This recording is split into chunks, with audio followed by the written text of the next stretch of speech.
सास का घूंघट पार्ट 2। पिछले अंक में हमने देखा कि देविका अपने ससुराल में हर गलत बात का विरोध करती, तो उसकी वजह से देविका पर उसके ससुराल वाले बहुत अत्याचार करने लगे। एक दिन देविका ने सचिन से कहा, सचिन, मैं तुम्हारे घर में नहीं रह सकती, तुम मुझे आज ही मेरे घर शहर भेज दो, मैं अपने मम्मी पापा के पास रहूंगी। क्यों देविका, तुम शहर क्यों जाना चाहती हो? यहाँ तुम्हें किस बात की परेशानी है? किस बात की परेशानी नहीं है सचिन, तुम्हारे घर के आदमी औरतों के साथ जानवरों जैसा व्यवहार करते हैं, मैं ऐसे माहौल में नहीं रह सकती। देखो देविका, तुम्हें यहीं रहना होगा। तुम्हारी शादी मुझसे हो गई है, अब मैं तुम्हारा पति हूँ और यही तुम्हारा घर है। अच्छा, तो तुम्हें याद है कि मैं तुम्हारी पत्नी हूँ? जब तुम्हारे पिताजी और चाचा जी मुझे एक एक हफ्ते के लिए कमरे में बंद कर देते हैं, तब तुम्हें क्यों याद नहीं आता कि जो औरत कमरे में बंद है वो तुम्हारी पत्नी है? जब तुम्हारे जीजाजी और भाई मुझसे बदतमीजी से बात करते हैं, मुझे खाने के लिए कुछ नहीं देते, तब भी तुम्हें याद नहीं आता कि मैं तुम्हारी पत्नी हूँ? देखो देविका, तुम बेकार की बातें मत करो। तुम यहाँ ढंग से रहोगी, सबकी बात मानोगी, तो कोई तुम्हें कुछ नहीं कहेगा। इस तरह जानवर की तरह रहना ढंग से रहना है तो सॉरी सचिन, मैं नहीं रह सकती, मैं आज ही अपने घर जाऊंगी। ये बोलकर देविका अपना सामान पैक कर लेती है और घर से जाने लगती है। सचिन भी उसके पीछे पीछे चलता है और उसे समझाने की कोशिश करता है। जब ये सब जोगिंदर ने देखा तो बोल पड़ा, बहू, यह सब क्या हो रहा है?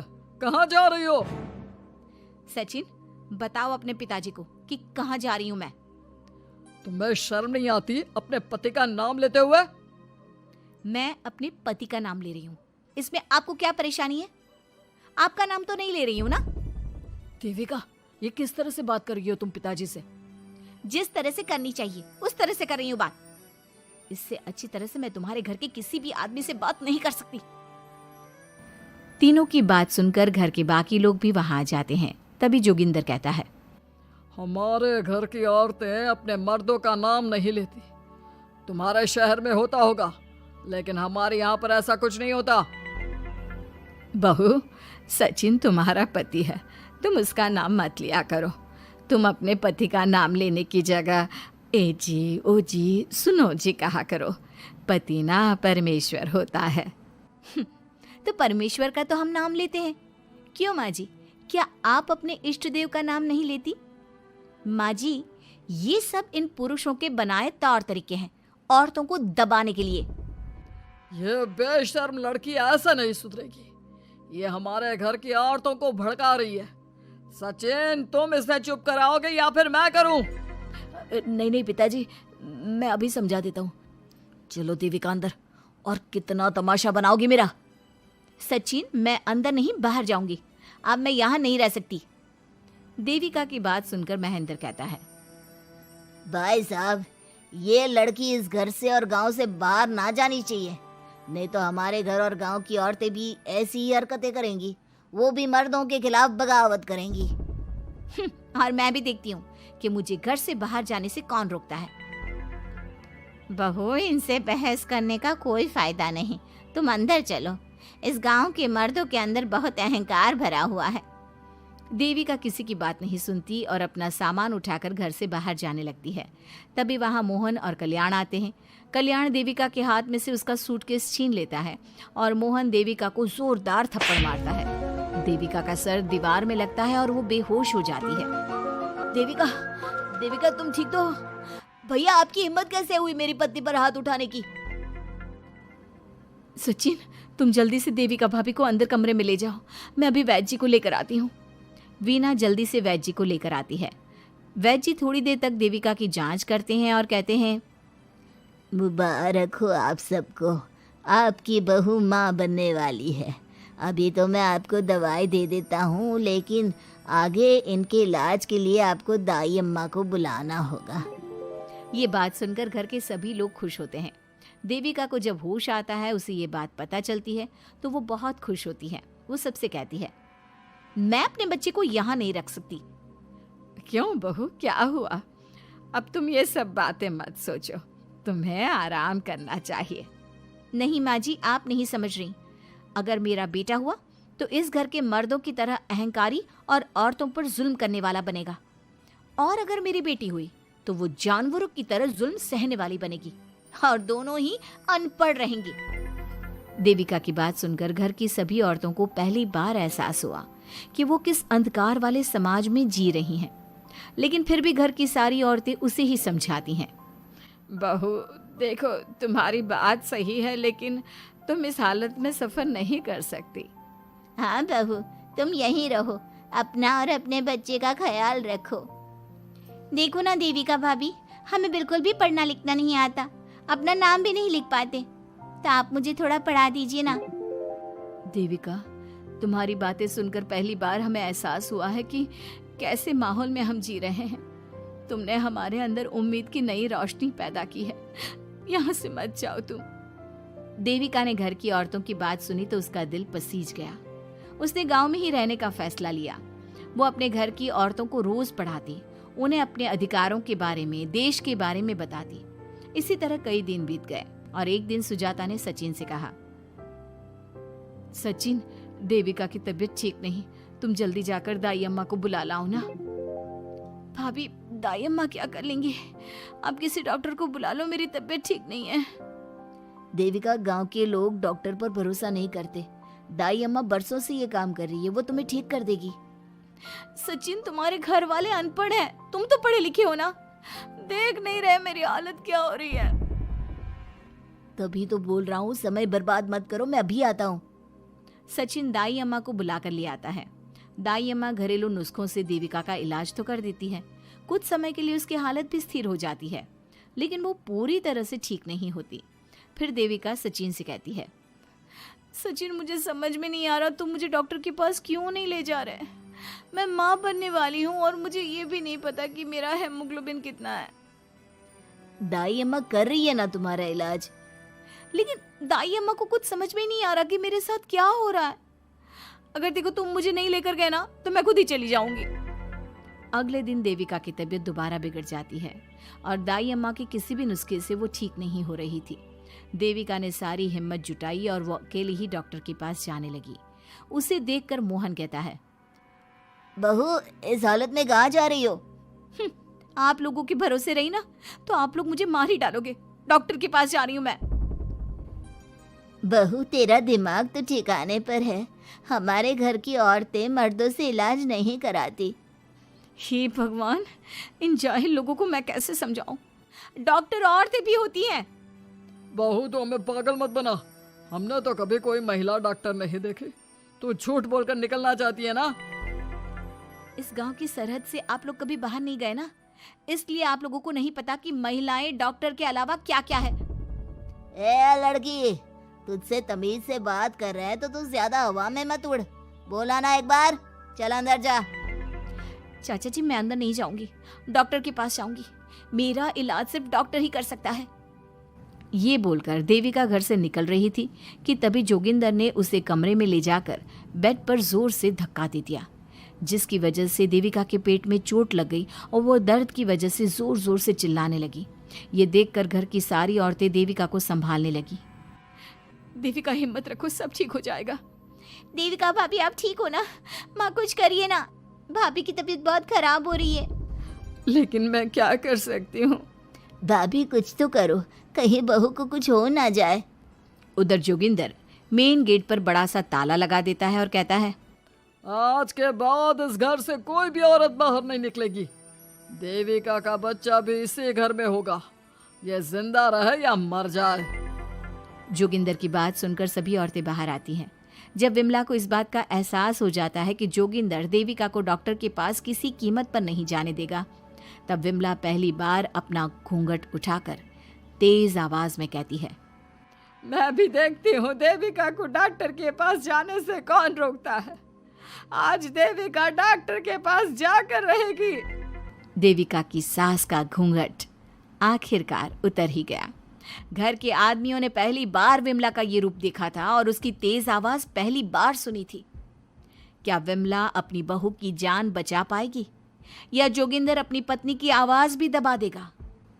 ये जानने के लिए हमारे अगले एपिसोड का इंतजार कीजिए और हमें कमेंट में ये भी बताइए कि घर की औरतों को आगे क्या कदम उठाना चाहिए।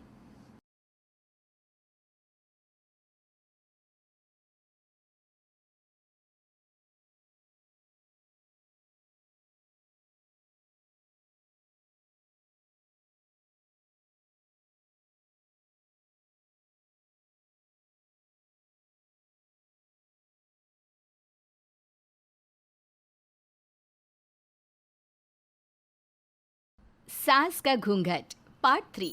अब तक हमने देखा कि देविका की हालत बहुत नाजुक है, लेकिन घर के आदमी उसे डॉक्टर के पास नहीं जाने दे रहे हैं और जोगिंदर ने घर के मेन गेट पर बहुत बड़ा ताला लगा दिया है। लेकिन देविका की सास विमला पहली बार घूंघट उठाकर समाज के बनाए नियम का उल्लंघन करती है और देविका की जान बचाने की कोशिश में जुट जाती है। मैं भी देखती हूँ मेरी बहू को डॉक्टर के पास जाने से कौन रोकता है। देखो सचिन के बापू, दरवाजे की चाबी दे दो मुझे। तुम्हारा दिमाग ठिकाने पर है? पहले सर पर पल्लू रखो और अंदर जाओ। आज तक मैंने आपका हर गलत फैसला सर झुकाकर स्वीकार कर लिया, लेकिन आज मैं आपकी एक बात नहीं सुनूंगी। मुझे मेरी बहू की किसी भी कीमत पर जान बचानी है। मुझे चाबी दे दीजिए। पिताजी, माँ ठीक बोल रही है, चाबी दे दीजिए ना, नहीं तो देविका नहीं बचेगी। देविका मरती है तो मर जाए, लेकिन यह दरवाज़ा नहीं खुलेगा। तुम सारी औरतों को इस देविका नाम की बीमारी ने पागल कर दिया है और इस बीमारी का अच्छी तरह से इलाज करना आता है मुझे। वीना बेटी, सुजाता बहू, जाओ अंदर से देविका को लेकर आओ। विमला ये बोलकर अपने पति के हाथ से चाबी छीन लेती है। तभी महेंद्र विमला का हाथ पकड़कर चाबी विमला से छीन लेता है। भाभी, घर के मर्दों से टक्कर लेकर आप अच्छा नहीं कर रही हो, ये इस घर के संस्कार नहीं है। महेंद्र की बात सुनकर कम्मू अपने पति के हाथ से चाबी छीनकर कहती है, इस घर के संस्कार क्या है हम अच्छी तरह से जान गए हैं। आज इस घर का दरवाज़ा खुलकर रहेगा और देविका डॉक्टर के पास जाकर रहेगी। भाभी, ये लो दरवाज़ा खोलो। विमला ताला खोल देती है। तभी वीना और सुजाता देविका को लेकर आ जाती हैं।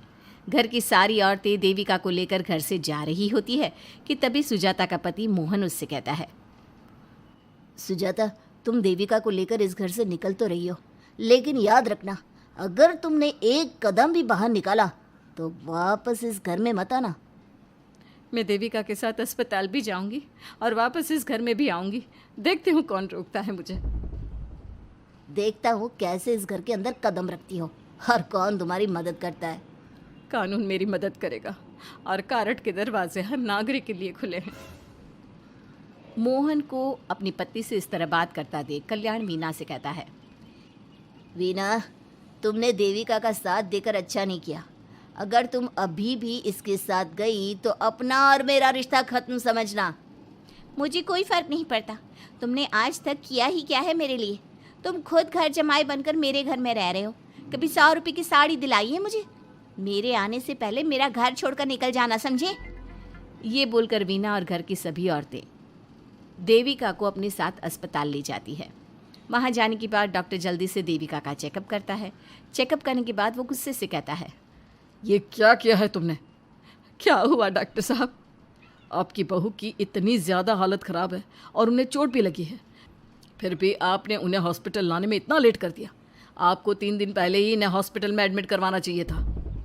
हमसे गलती हो गई डॉक्टर साहब, लेकिन आप जल्दी कुछ करिए, हमारी बहू और उसके बच्चे को बचा लीजिए। देखिए, अभी कुछ भी कह पाना मुश्किल है।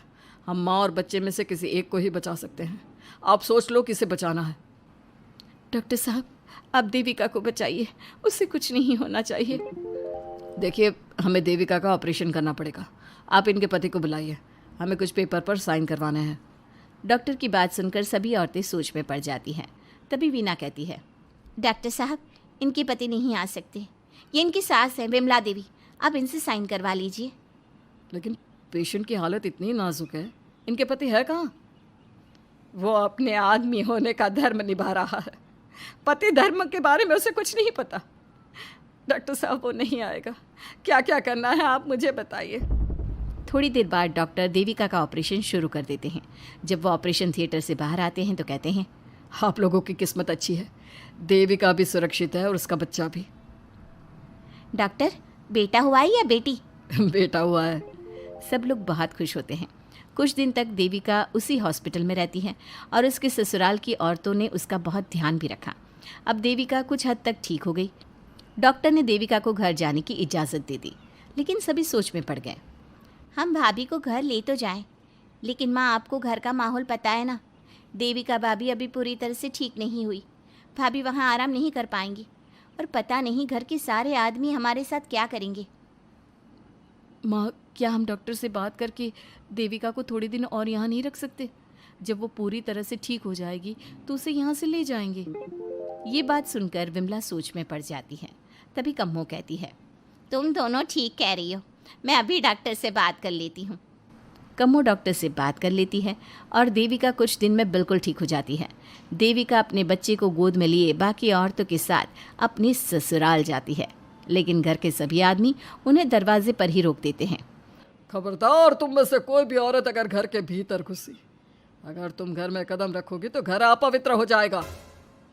घर हमारे कदम रखने से अपवित्र नहीं होगा, बल्कि आपकी गंदी सोच की वजह से घर क्या, अरे पूरा समाज अपवित्र हो रहा है।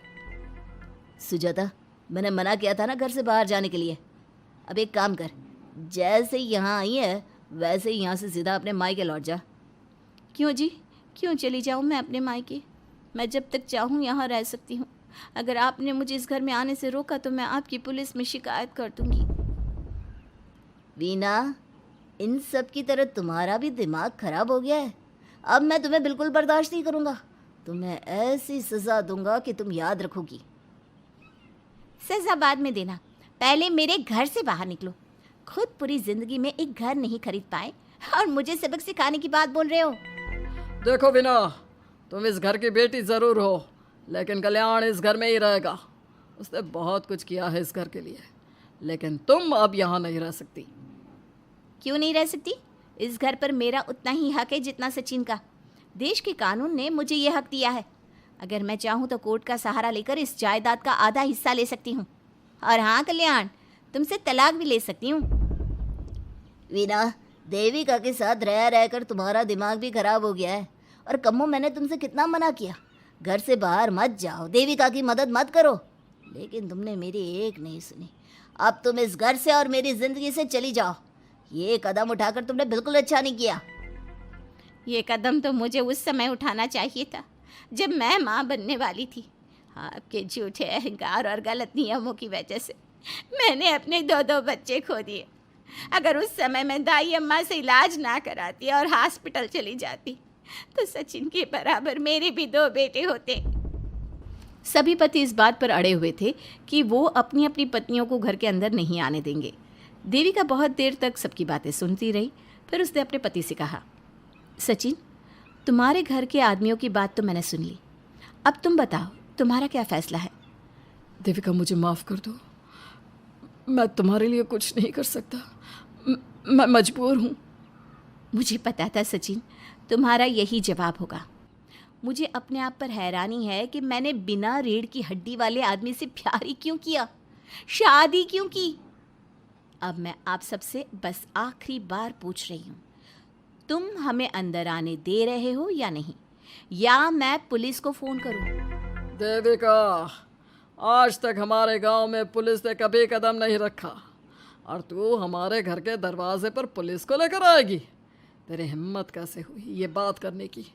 आज तक इन औरतों ने घर से बाहर कदम नहीं निकाला था और 2-4 दिन में तूने इन सबको इनके अधिकार भी याद करा दिए। अब तो तुम बिल्कुल इस घर में नहीं आ सकते। घर की औरतें घर के बाहर खड़ी थी और घर के आदमी घर के दरवाजे पर। उनकी लड़ाई देखकर पूरा गांव इकट्ठा हो गया।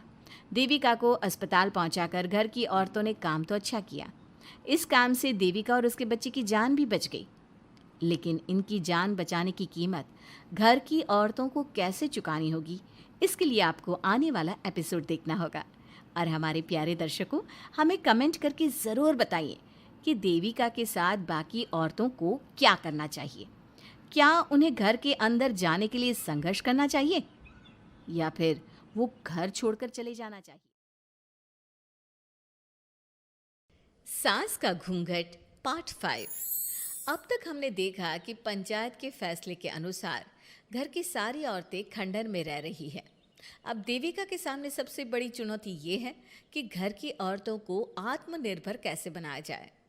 देविका ये सब सोच ही रही थी कि तभी उसकी नज़र मिट्टी के बर्तनों पर गई। अरे, ये इतने सुंदर सुंदर मिट्टी के बर्तन किसने बनाए हैं? ये बर्तन तो माँ जी और चाची जी ने बनाए हैं।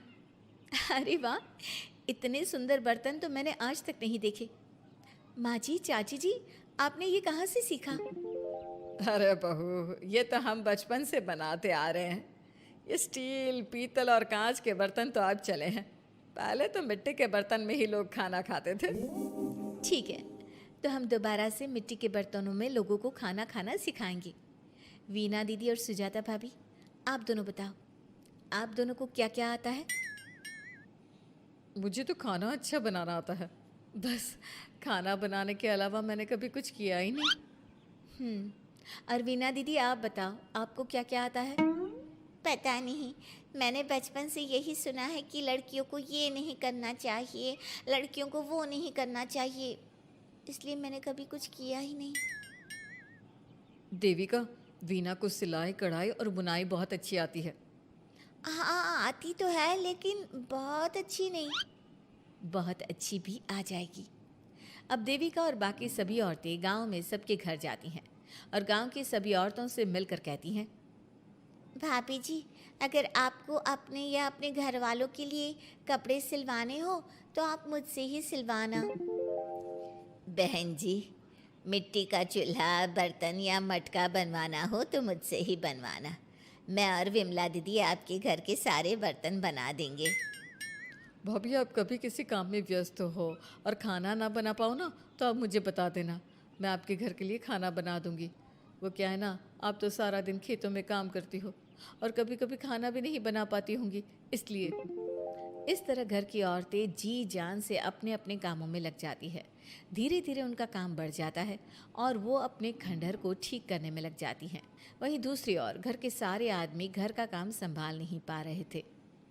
अरे भाई कल्याण, चाय तो पिला दे, जमाना हो गया अच्छी चाय पिए हुए।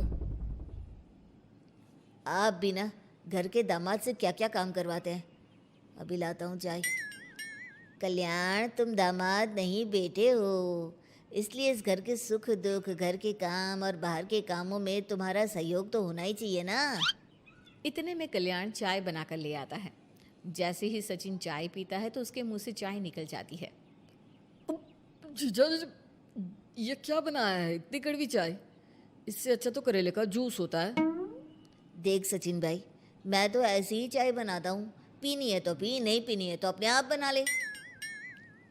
मैं खाना बनाने जा रहा हूँ और अकेला नहीं बना सकता, आप में से कोई मेरी मदद करो। सचिन मेरी चाय की बुराई कर रहे थे ना, तुम जाओ अब खाना बनाओ। सचिन और मोहन दोनों खाना बनाने में लग जाते हैं। मोहन भिंडी काटकर कढ़ाई में छोड़ देता है और उसमें पानी डाल देता है। आपने भिंडी में पानी क्यों डाला? शायद पानी नहीं डलता, पता नहीं, लेकिन माँ ने कभी भिंडी में पानी नहीं डाला था। लेकिन बिना पानी के भिंडी बनेगी कैसे, मतलब गलेगी कैसे? बिना पानी के बनाएंगे तो चिपक नहीं जाएगी कढ़ाई से? पता नहीं, चलो देखते हैं कैसे बनती है भिंडी। भैया, कितने दिन हो गए ना अच्छा खाना खाए हुए। खाना तो सुजाता बनाती है, इतना मज़ेदार खाना कोई और बना ही नहीं पाता। सचिन और मोहन खाना तैयार करके ले आए। सभी आदमी खाना खाने लगे। खाना बना तो बहुत बुरा था, लेकिन किसी ने बिना कुछ कहे खाना खा लिया। तभी जोगिंदर ने कहा, घर की हालत कितनी बुरी हो रही है, जगह जगह जाले लगे हैं। 2 दिन से तो किसी ने झाड़ू भी नहीं लगाई घर की। हाँ, और घर में गंदे कपड़ों के ढेर लगे हैं। मेरे पास तो यह आखिरी कुर्ता ही बचा है पहनने के लिए। कल्याण, मोहन, तुम किसी नौकर को रख लो ना। हमने 1-2 लोगों से बात की थी नौकर के लिए, लेकिन कोई घर में काम करने के लिए तैयार ही नहीं है। गांव के सभी लोग खेतों में ही मजदूरी कर रहे हैं। घर के सभी आदमी घर के काम में लगे रहते हैं, तो वो अपने खेतों पर भी ध्यान नहीं दे पाते और उन्हें हर महीने आर्थिक रूप से नुकसान उठाना पड़ता है। धीरे धीरे उनके घर की हालत खराब होने लगती है। एक दिन कल्याण सबसे कहता है, घर को तो औरत ही संभाल सकती है, हमारे बस का नहीं है घर संभालना। हमें किसी तरह से उस सब को वापस इस घर में लाना ही होगा। अरे कल्याण बेटा, पंचायत का फैसला था कि औरतें हमसे माफ़ी मांगे, लेकिन उन्होंने माफ़ी नहीं मांगी। अब हम उन्हें बुलाने गए तो उल्टा हमें ही अपनी अपनी पत्नियों से माफ़ी मांगनी पड़ेगी। हमें कोई ऐसा रास्ता निकालना होगा कि वो मजबूर हो जाए हमारे पास आने के लिए। बापू, उन सभी ने अपने अपने काम शुरू कर दिए हैं। क्यों ना हम सबके काम में नुकसान कर दे, इससे वो मजबूर हो जाएंगे हमारे पास आने के लिए। भैया ये कैसी बात कर रहे हो? इससे वो मजबूर नहीं होंगी बल्कि और भी ज़्यादा गुस्सा हो जाएंगी। मैं तो बोल रहा हूँ शराफत से जाकर माफ़ी मांग लेते हैं। मुझे यकीन है कोई माफ़ करे ना करे, माँ तो ज़रूर हमें माफ़ कर देंगी। नहीं सचिन, अगर हमने माफ़ी मांगी तो ये सारी औरतें हमारे सर पर चढ़कर नाचेंगी। हमें इनके सामने छोटा नहीं होना है। मोहन, कल्याण, तुम दोनों आज से ही काम शुरू कर दो। बस फिर क्या था, घर के सभी आदमी लग गए काम पर। मोहन और कल्याण रात को खंडहर में पहुंचे और उन्होंने सारे मिट्टी के बर्तन तोड़ दिए। उसके बाद वीना ने जो कपड़े तैयार करके रखे थे वो सारे कपड़े उन्होंने फाड़ दिए। सुबह जब घर की औरतों ने ये सब देखा तो परेशान हो गई। अरे ये सारे बर्तन किसने तोड़ दिए? माँ, किसी ने मेरे सिले हुए कपड़े ही फाड़ दिए। ये हरकत कौन कर सकता है? और कौन करेगा भाभी, ये सब उन आदमियों की हरकत है। जब किसी तरह से हमें झुका नहीं पाए तो हमारे काम बिगाड़कर हमें परेशान कर रहे हैं। सभी औरतें दुगनी तेजी से काम में लग गई। उन्होंने दिन रात मेहनत की और उस खंडहर को महल की तरह बना दिया। उनके काम की तारीफ सुनकर दूर दूर के गांव से लोग आने लगे और उनसे अपना काम करवाने लगे। एक दिन सभी औरतें बैठकर खाना खा रही थी, तभी विमला ने देविका से कहा, देविका, हम कभी सोच भी नहीं सकते थे कि हम अपनी मेहनत से अपने लिए इतना बड़ा और इतना अच्छा घर बना लेंगे। देविका बहू, आज हमें इस बात का एहसास हो रहा है कि हम तो सिर्फ सांस ले रहे थे, जीना तो हमें तुमने सिखाया है। मुझे तो अब भी यकीन नहीं हो रहा कि मेरे पति की पहचान के अलावा भी मेरी कोई पहचान है। गांव के सब लोग मुझे सिर्फ मोहन की पत्नी के रूप में जानते थे, लेकिन अब सारा गांव मुझे जानता है। देविका, मैं कुछ ही दिन में इस गांव में एक अच्छा सा होटल खोलूंगी और मैं एक बुटीक खोलूंगी। मैं यहाँ गांव की लड़कियों के लिए एक स्कूल खोलना चाहती हूँ, यही मेरा सपना है। सभी औरतें खाना खाकर सो जाती है। रात बहुत ज़्यादा हो गई है, लेकिन देविका को नींद नहीं आ रही थी। तभी उसे किसी के कदमों की आवाज़ सुनाई दी। पहले तो देविका थोड़ी डर गई, लेकिन उसने हिम्मत करके उठकर देखा तो उसके सामने सचिन खड़ा था। सचिन, तुम यहाँ क्या कर रहे हो? कहीं तुम मेरा कोई नुकसान तो करने नहीं आए? मेरे पास तो किताबों के अलावा कुछ नहीं है, फाड़ना चाहो तो फाड़ सकते हो। देविका, मैं तुम्हारा कोई नुकसान करने नहीं आया हूँ, बस तुमसे माफ़ी मांगने आया हूँ। क्या? रात के अंधेरे में चोरों की तरह तुम मुझसे माफ़ी मांगने आए हो? प्लीज़ देविका, माँ और चाची को समझाओ कि वो बापू और चाचा जी से माफ़ी मांग ले और तुम सबको लेकर घर आ जाए। सचिन, तुम भी तो अपने बापू और चाचा को अपने साथ ला सकते थे ना, और माँ और चाची से माफ़ी मंगवा सकते थे ना। प्लीज़ देविका, मुझे माफ़ कर दो और घर चलो। कैसे माफ़ कर दूँ सचिन? तुमने मुझे मरने के लिए छोड़ दिया। अगर माँ और चाची हिम्मत करके मुझे अस्पताल ना ले जाती तो आज मैं और मेरा बच्चा जिंदा ना होते। ना तुम मुझे अस्पताल में देखने आए और ना ही अस्पताल से आने के बाद मेरा हाल चाल पूछा। मुझे तो छोड़ो, तुमने अपने बच्चे का चेहरा तक नहीं देखा और तुम मुझसे उम्मीद कर रहे हो कि मैं तुम्हें माफ़ कर दूँ? कभी नहीं सचिन। देखो देविका, हम सबको बहुत नुकसान हो रहा है। घर के काम की वजह से हम बाहर के काम पर ध्यान नहीं दे पा रहे। घर और जिंदगी दोनों अस्त व्यस्त है। वो इसलिए कि तुम सब आदमी संगठित नहीं हो। अपना दिमाग और ऊर्जा हमें परेशान करने में लगा रहे हो, और हम औरतें संगठित हैं। हम अपना दिमाग और ऊर्जा अपनी प्रगति में लगा रहे हैं। इसलिए हमने खंडहर को भी महल की तरह कर दिया और तुम्हारी हवेली खंडहर की तरह लगती है। सचिन देविका से बार बार माफ़ी मांग रहा है। क्या सचिन को अपनी गलती का सच में पछतावा है, या फिर ये घर के आदमियों की कोई नई चाल है? ये जानने के लिए आपको हमारे आने वाले एपिसोड का इंतज़ार करना होगा। और हाँ, कमेंट करके हमें ये भी ज़रूर बताइए कि क्या देविका को सचिन को माफ़ कर देना चाहिए? क्या उसे सब कुछ भूल कर सचिन के साथ अपना घर बसाना चाहिए, या फिर सचिन को भूल जाना चाहिए?